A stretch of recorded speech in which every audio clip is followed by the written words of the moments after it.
أعوذ بالله من الشيطان الرجيم.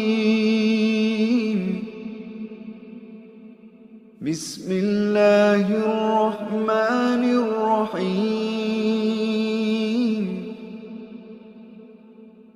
الرحمن علم القرآن خلق الإنسان علمه البيان. الشمس والقمر بحسبان والنجم والشجر يسجدان. والسماء رفعها ووضع الميزان ألا تطغوا في الميزان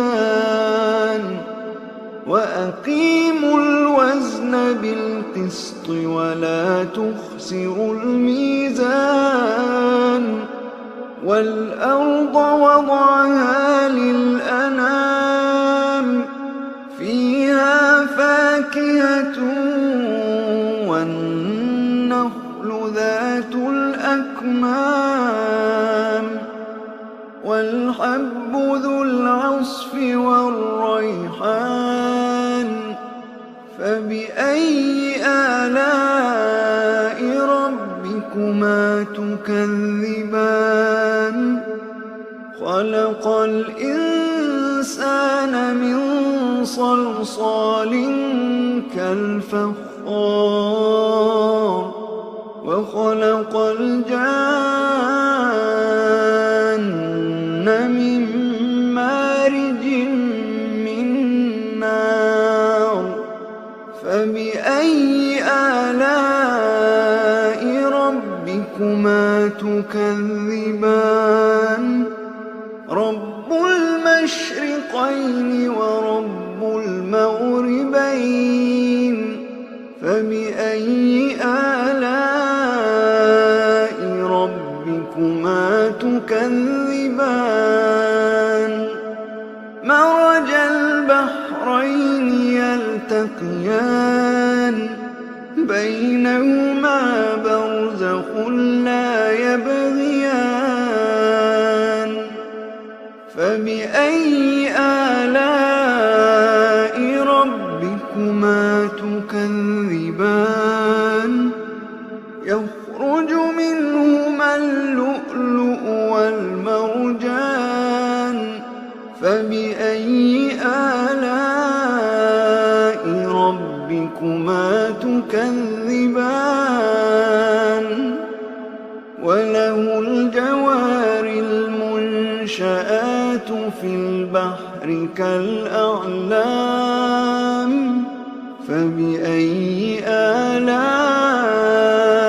ربكما تكذبان؟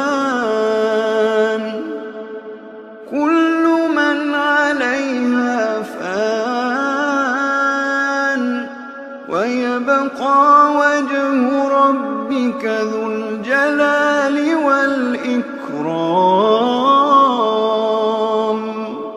فبأي آلاء ربكما تكذبان؟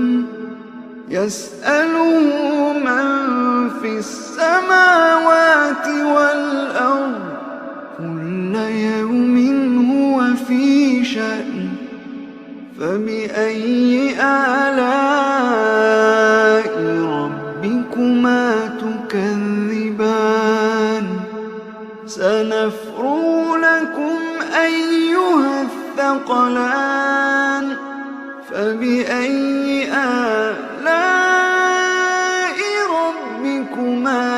تكذبان يا معشر الجن والإنس إن استطعتم أن تنفذوا من أقطار السماوات والأرض فانفذوا لا تنفذون إلا بسلطان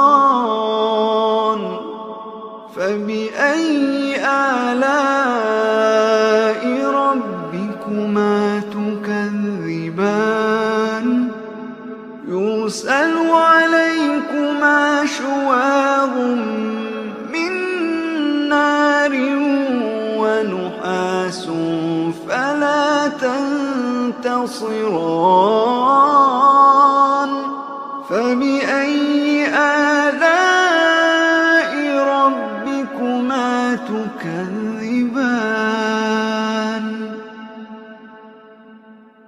فإذا انشقت السماء